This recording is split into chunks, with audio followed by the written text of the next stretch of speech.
Assalamualaikum warahmatullahi wabarakatuh. Selamat pagi sahabat nakes yang ada di rumah dan dimanapun berada. Hari ini kita berada di Rumah Sakit PKU Muhammadiyah Bima. Tepatnya kita berdiri di instalasi gawat darurat. Banyak dari masyarakat pada umumnya yang bertanya-tanya ketika dia ingin mendapatkan perawatan di rumah sakit, tentu masuklah pintu IGD di awal. Namun, tidak semua pasien selalu mendapatkan pertolongan di awal. Tentu ada banyak kriteria dan macam-macam item yang akan menjadi prioritas oleh pemeriksaan tim medis yang ada di instalasi gawat darurat. Tentu sobat nakes yang ada di rumah mau tahu dong, dan masyarakat umumnya pasti akan bertanya-tanya, kira-kira kalau saya cuma sakit gigi, periksa duluan atau enggak nih?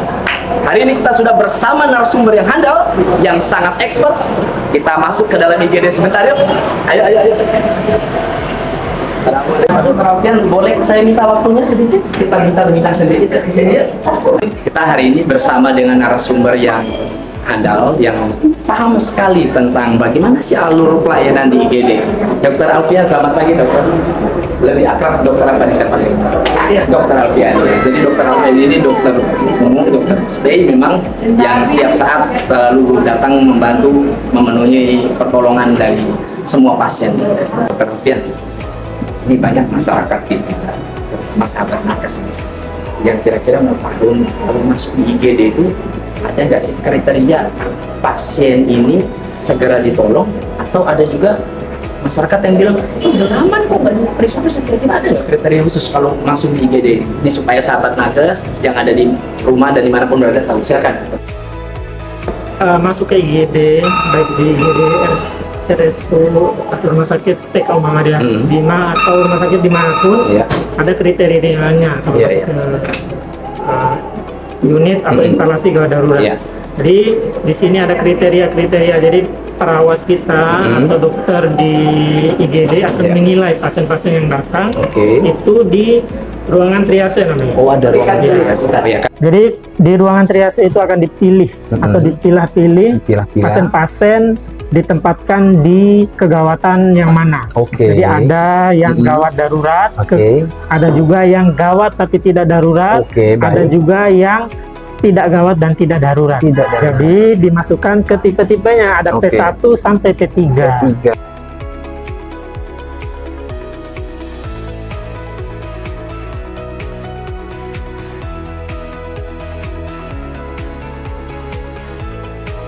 Pasien-pasien seperti itu, maka kita akan memprioritaskan pasien-pasien yang ditangani dahulu akan diprioritaskan, yaitu pasien-pasien yang gawat dan darurat. Oke, baik.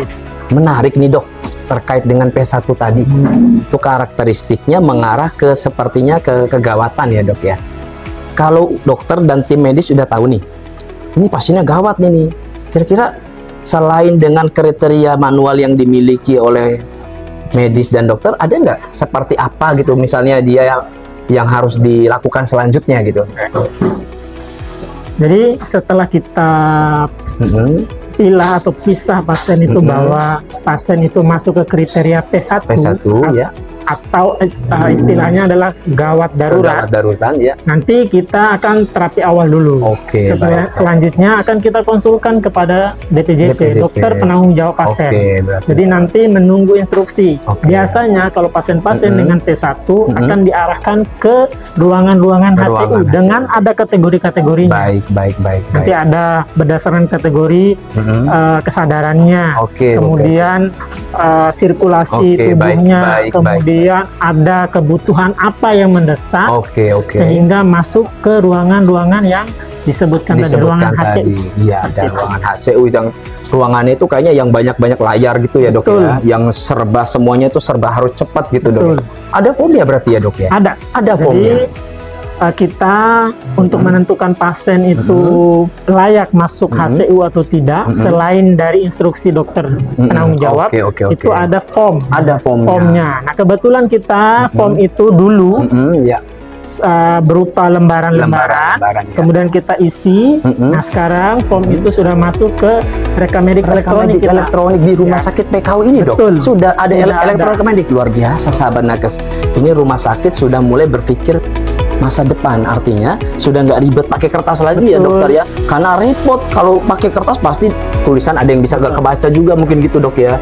Oke, bisa ditunjukkan nggak dok kira-kira? Bisa. Formnya seperti apa itu kira-kira? Nanti kita formnya itu kan kita isi dulu. Oh, ini dalam bentuk perinan. Betul. Ya? Oke. Kita isi dulu di dalam rekam medik elektronik. Setelah semua selesai, kemudian kita akan di print nanti. Nanti di print.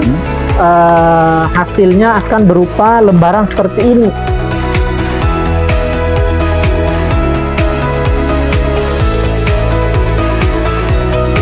Form ini tentunya menjadi senjata dong ya buat para tim IGD untuk bisa mengklasifikasikan gitu ya dok ya.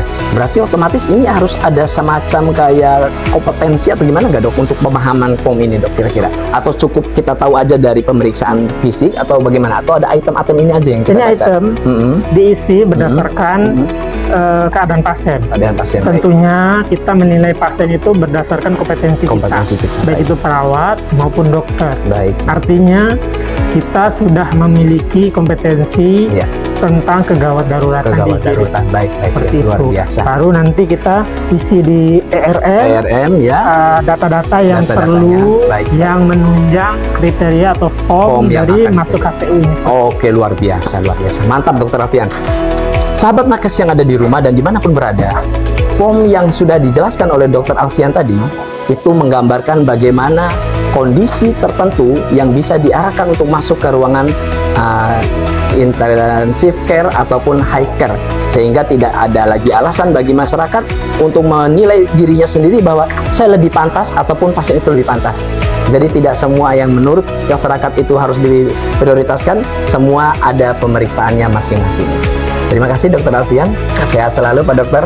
Oke, sahabat nakes dimanapun berada, sampai ketemu di interview selanjutnya. Tetap sehat, tetap semangat. Semoga kita semua senantiasa dalam perlindungan Allah Subhanahu wa Ta'ala. Ciao.